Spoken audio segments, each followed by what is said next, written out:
Rahmat. İman Alekan'ın balası erkin Bişkek'ten video nablüdeni yapıyordu. Şuaya bir dua vermekte bol yeristen çıkmadı. Ahırda geldi video nablüdeni yapması kopuyoruz. Maşı erkin Bişkek'ten yapıyor. Amin.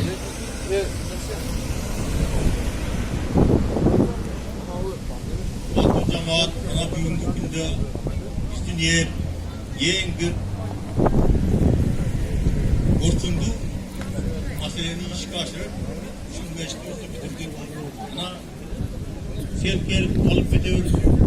Ayımızda köprük oldu. Özgözlük fotosunda kaza su geldi oturuz buna o derge.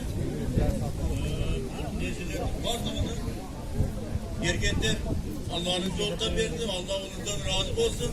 Bana hazır ayet ötüp gitti. Videonun yapınca ne degen var? Bana mahşikler kirgen çıkkanlarda gözüm ırkılıp duran. O sıra versin, işte yerimiz. Amin. Cemaat bir dua verir. Amin. Rahmat. Sözde mescidimizin imamı Aybek Damla versak. Bismillahirrahmanirrahim. Allah'a çeksiz maktalar olsun. Peygamberimiz Muhammed Mustafa sallallahu aleyhi ve sellem salavatlar olsun. Bu da Araplar da qaytib ketdi, qazı damlalar da qaytib ketdi. Kim meşitni qurgan bo'lsa, o'zi uchun beshta bir uy qurildi dedi. Bunda o'sha meşitni barligimiz ko'plashib ko'rdik. Akalarimiz, ukalarimiz, tuğanlarimiz, qalaversa ejelerimiz, opalarimiz bardig'i meşitga yordam berdi. Şu kişilerden bardig'idan Allah razı olsun. Onu çıkarı bana bir yerde işleyen katımı harakaz vardı o şabalaga zakaz verdi de katımı Kur'an düşürdü. Biz de katımı Kur'an düşürdük. O şey iki katımı Kur'an'ın sonunu sizlerge bağışlayınız.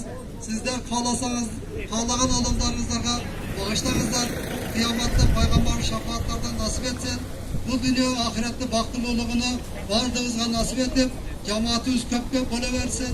Gelinizler ibadet kılayla, ahiretinizi kurayla. Erten Allah'ın aldığa varganda bir yüzünüz yarık özünüz için ahirette kurgan insanlardan var. Allah'ım şunday başta kelişke ibadet kılışta özü mümkünçülük versin. Vardık amallar niyetke cemişinde niyetlerde turuklayla buna daha aytılıp gitti. Oroza yakında aldı. Orozalar tutumuzlar. Taravih namazlara gelinizler. İnşallah soğuk olur. O başka günü namaz okumasanızlar soğuğu 21'ge çeyin jetken olsa orozo mezgili de soğuğu 700'ge çeyin gem olmasa ondan köp olur dedi. Onun için niyetlerdi